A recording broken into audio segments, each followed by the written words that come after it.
La vida de Eric Liddell. Capítulo 15. La antesala del camino feliz.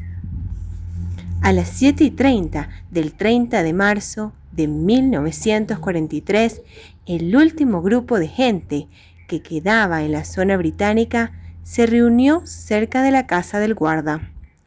Eran como unos 300 y tenían el aspecto de un grupo de turistas ricos que salían de excursión. Muchas de las mujeres vestían pesados abrigos de visión y zapatos de tacón alto a la moda. Debajo de los abrigos vestían hermosas confecciones de lana. Completaban sus atuendos con collares de perlas y pendientes de diamantes. Los hombres vestían trajes con cuellos almidonados y corbatas a raya. Todos parecían llevar demasiado equipaje. Habían montones de sillas de playa, cajas con sombreros, juegos de cubiertos de plata y hasta un juego de palos de golf. Eric sonrió para sus adentros al contemplar el espectáculo. Todos parecían tener ideas muy distintas de lo que les esperaba al final del viaje, y estos se reflejaban en su vestimenta y en lo que llevaban. Algunos niños pequeños salían y entraban del grupo mientras éste esperaba. Algunos de los niños tímidos se aferraban a su osito de peluche o sujetaban fuertemente las manos de sus madres. Los más aventureros gateaban entre los montones de pertenencias. Todos aguardaron por 1 hora hasta cuando por fin el oficial japonés llegó ladrando órdenes. Que todos tomen sus pertenencias y caminen hasta la estación del ferrocarril. ¡Sigan a ese guardia!, gritó. Un murmullo de asombro brotó del grupo. ¿Esperaban realmente los japoneses que transportaran todo su equipaje ellos mismos? Les esperaban 5 kilómetros de la estación del tren. ¿Cómo se atreven?, murmuró una mujer bien vestida a su marido. Dile que queremos alquilar un ciervo chino para que nos lleve el equipaje. Eric observó a su marido sacudir la cabeza. Tendremos que dejar lo que no podamos llevar, Ethel, replicó sombrío. ¡Ahora!, rugió el oficial japonés, acallando el ruido de la gente. ¡Ahora mismo! ¡Deprisa, deprisa! Eric recogió sus 2 bolsas y emprendió la caminata hacia la estación. Se sentía de algún modo agradecido. Había vivido en la gran llanura y experimentado en propia carne las penalidades de la guerra. Había pasado hambre, había sido blanco de disparos y había dormido en suelos sucios. La mayor parte de la gente que le rodeaba nunca había experimentado nada parecido. Muchos de ellos habían llevado un estilo consentido de vida colonial. Habían utilizado siervos que les prepararan la comida, les limpiaran los baños e hicieran las camas. Tenían a su servicio choferes para llevar a sus esposas a las fiestas de bridge y para recoger a sus hijos en los selectos colegios privados. Para cada tarea desagradable, aburrida o que exigiese tiempo, siempre había un siervo chino a mano contento de ganarse unos cuantos peniques. Pero ese estilo de vida se había esfumado repentinamente. Eric se preguntaba cómo se adaptaría esta gente a la nueva vida que tenía por delante. El grupo avanzó penosamente por última vez, a través de las puertas de la zona británica. Eric miró hacia atrás. Un montón de pertenencias quedó en la calle. Prácticamente todo lo que cualquier miembro del grupo poseía y que no pudo ser enviado al campamento fue abandonado. Había mesas de caoba, de comedor ladradas a manos, candelabros resplandecientes, colecciones de escopetas de caza, bibliotecas llenas de primeras ediciones de libros forrados de piel. Todo quedaba atrás. En pocos días, todo habría sido saqueado de las casas y vendido en el mercado negro. Eric caminaba en silencio. Muchas mujeres que le acompañaban sollozaban al desfilar en doble fila por las calles. Los chinos presenciaban el espectáculo a ambos lados de la comitiva.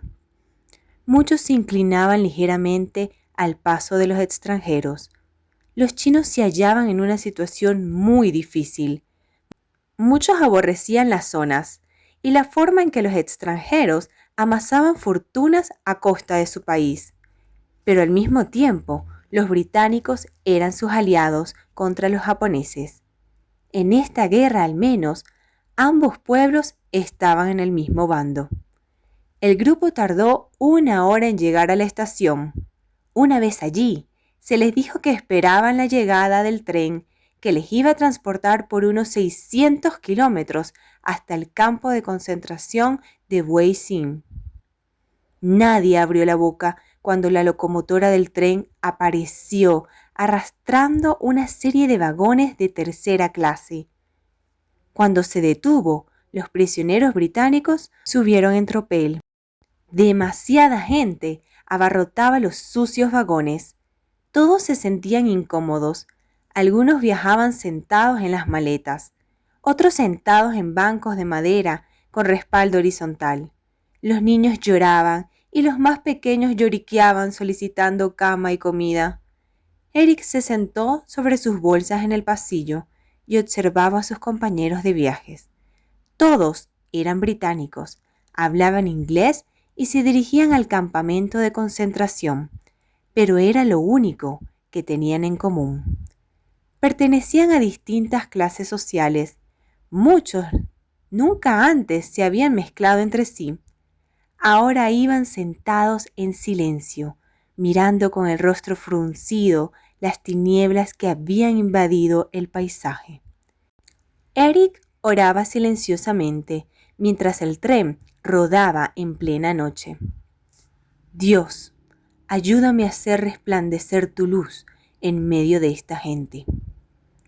El tren tardó 16 agotadoras horas en llegar a Wei-Sin. Rígidos y sin dormir, los pasajeros bajaron del tren muy cansados. Entonces se les dijo que el campo de concentración estaba a 3 kilómetros de la ciudad. Se oyeron murmullos en el grupo.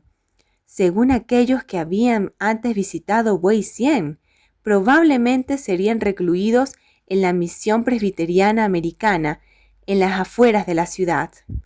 Como no había camiones que les acercaran al campo, una vez más tuvieron que recoger su equipaje y empezar a caminar.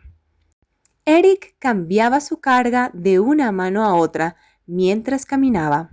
Por fin, la puerta que daba acceso a la misión presbiteriana americana apareció. El rumor era acertado.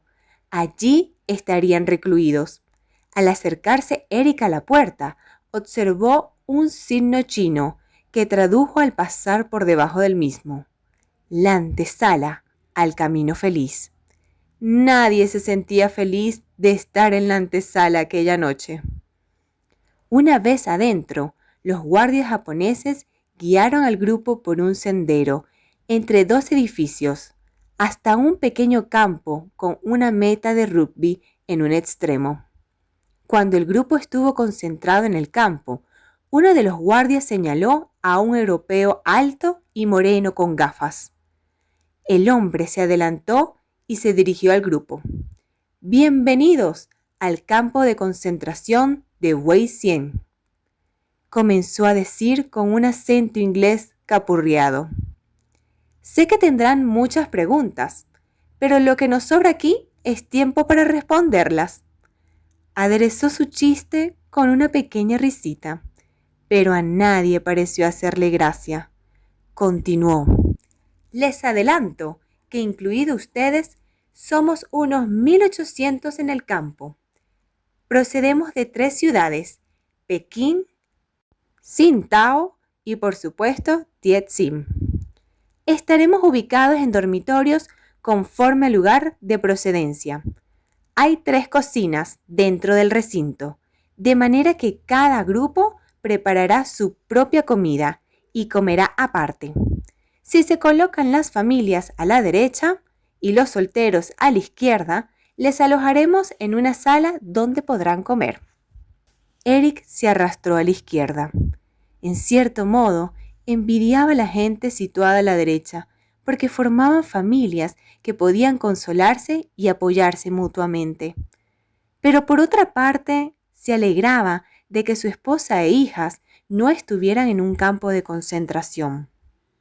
«Una cosa más», dijo el hombre, elevando su voz entrecortada. «Los retretes están a la derecha y el edificio bajo y alargado todavía están descompuestos». Su voz se desvaneció con una disculpa. Eric y otros 5 hombres fueron guiados a uno de los edificios dormitorio. Uno de los que les acompañaban era el señor A.P. Cullen, antiguo profesor del colegio Eltham, cuando Eric era un alumno muy joven y más tarde profesor, colega de Eric, en el colegio anglo-chino. De camino al dormitorio, los hombres se detuvieron en los retretes. Eric se arrepintió. Había estado en China el tiempo suficiente para experimentar muchos retretes, pero el que tenía a la vista olía 100 veces peor que cualquier lugar antes visto. Se notaba que los baños habían brillado y que algún día fueron el orgullo del director de la misión presbiteriana. Los retretes eran todos nuevos y estaban hundidos en el suelo a la usanza china. Por encima de cada retrete colgaba una cadena de bronce pulido que debiera arrojar un flujo de agua. Pero ahí radicaba el problema. Todas las tuberías del aseo estaban reventadas y los retretes desbordados. Un hombre les explicó que no había agua corriente en todo el recinto, ni fontanero que reparara las tuberías, ni siervos chinos que limpiaran la suciedad. En ese mismo instante, Eric comprendió la enormidad de lo que se les venía encima. De algún modo, los 1.800 reclusos del campo, separados de sus familias, amigos y países, tendrían que buscar una manera de colaborar para formar una comunidad. Tendrían que ser una comunidad en la que muchas personas realizaran diversas tareas que nunca imaginaron tener que hacer. Tendrían que preparar comidas, bombear agua y lavar ropa a mano. Eric suspiró. Iba a ser una experiencia bastante dura para muchas personas acostumbradas a ser mimadas por sus criados chinos. Eric no pasó muchas horas en su nuevo dormitorio. No había ni un solo mueble, ni rastro de la cama que cargara en el camión japonés varios días antes en Tientsin. Empujó sus bolsas contra la pared y se dispuso a salir. La noche era nubosa y húmeda. Oía a la gente toser al pasar cerca de los otros dormitorios. El haz de luz de un foco elevado zigzagueaba constantemente sobre el campo. Al iluminarse el área fuera del dormitorio, se veían pilas de muebles destrozados y tuberías dobladas.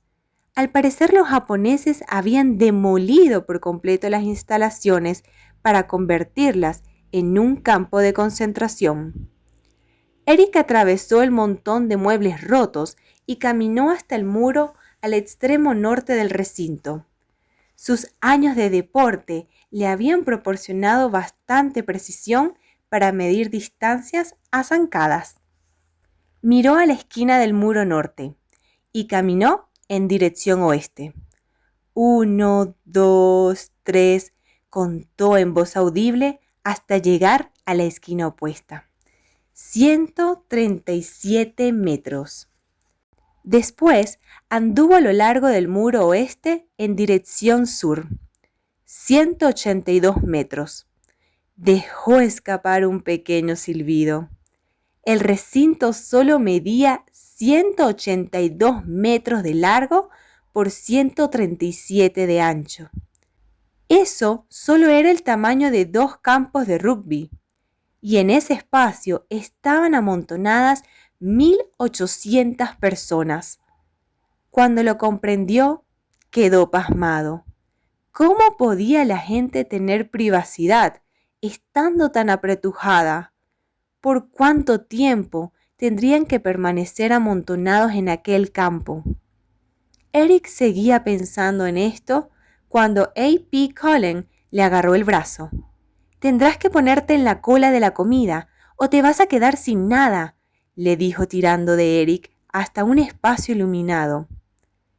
Enseguida Eric guardó cola con otras 500 personas. Todas eran de Tietzing y tenían hambre.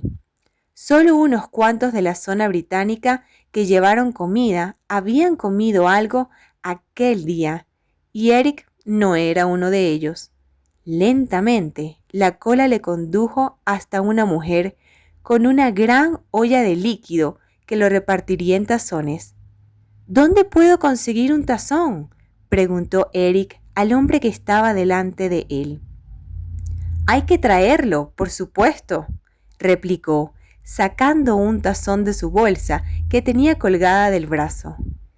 Eric y A.P. Cullen se miraron uno al otro y se lamentaron. ¿Cómo es que no se hubieran dado cuenta de esto antes? Habían guardado cola por media hora. Salieron de ella y fueron rápidamente a su dormitorio. Afortunadamente, ambos habían llevado platos y cubiertos. Otros, sin embargo, no fueron tan afortunados. Llegaron sin platos, por los que tenían que encontrar a alguien que se los prestara para poder comer. Su aprieto dejó a Eric perplejo. Él llevó sus platos, pero ¿de qué otras cosas importantes se había olvidado? Cuando volvió a la cola, ésta se movía más deprisa. Al cabo de 10 minutos, A.P. Cullen y Eric estaban sentados contra una pared de ladrillo, tomando sopa con mendrugos de pan. Eric miró a su alrededor. La mayoría de la gente de la zona británica habría rehusado comer esta comida, aunque se las hubiera servido en una casa o en un restaurante. Pero en este momento no les cabía otro remedio. Eran prisioneros en un campo de concentración, rodeado de altos muros y un alambrado de púas. Después de la cena, la mayoría de los reclusos se fueron a acostar. Los que habían llegado aquel día por tren estaban exhaustos. Muchos apenas durmieron la noche anterior. Eric durmió vestido sobre el suelo. No había razón para ponerse la pijama cuando no había cama donde acostarse. A la mañana siguiente, Eric se levantó 1 hora antes que los demás e hizo lo que hacía todas las mañanas. Dedicó ese tiempo a leer la Biblia y a orar. A las 7:15, horas exactas, resonó un cuerno, dando a entender que faltaban 15 minutos para pasar lista. Eric se puso un jersey extra y salió afuera. Era una mañana fresca y estaba deseoso de conocer el campo a la luz del día. Eric se enteró de muchas cosas el primer día. En el campo estaban representadas por lo menos 15 nacionalidades. Lo único que tenían en común era que el ejército japonés les había quitado la libertad para moverse por el país. Como cabía esperar, había muchos individuos norteamericanos y británicos, pero también italianos, belgas, holandeses, indios, palestinos, rusos y cubanos. Algunos habían vivido la mayor parte de su vida en China. Algunos eran hijos o nietos de comerciantes y hombres de negocios que habían emigrado a China muchos años antes. Otros, como el caso de un dúo de jazz, uno era hawaiano y el otro negro americano, o el de 2 familias cubanas que habían hecho una gira por China con un equipo de béisbol, con la intención de visitar el país por solo un par de semanas. Se atolondraron al verse presos en un campo de concentración. Las familias cubanas solo hablaban español y no podían hablar con nadie más. Cuando obtuvo esta información, Eric comprendió que la lengua supondría un gran problema en el campo. Sería muy difícil organizar algo si la gente no entendía lo que se decía. También se enteró que los japoneses habían decidido abandonarles a su suerte dentro del campo. Dejaron claro, no obstante, que querían que los reclusos realizaran sus tareas y se encargaran de sus negocios. Al final del primer día, Eric adivinó que la empresa no iba a ser fácil. ¿Cómo se iba a motivar la gente a trabajar y cómo se iba a mantener el ánimo? En concreto, le preocupaban los cientos de niños y adolescentes que había visto aquel día. ¿Qué podían hacer ellos semanas allí tras semana? ¿Qué decir de la falta de colegio? Mientras reflexionaban estas cosas, la mente de Eric volvía a la pregunta no respondida que realmente importaba. ¿Por cuánto tiempo permanecerían todos ellos en el campo de concentración de Wei-Sien? Nadie podía imaginar que estarían internados por 2 años y 1 mes y que durante ese tiempo formarían una comunidad de personas que aprendió a trabajar por el bien común de todos los que ocupaban el campo. Ni tampoco hubieran podido predecir el destino del atleta de 43 años, que sería uno de los más esforzados y voluntariosos trabajadores de la comunidad cautiva.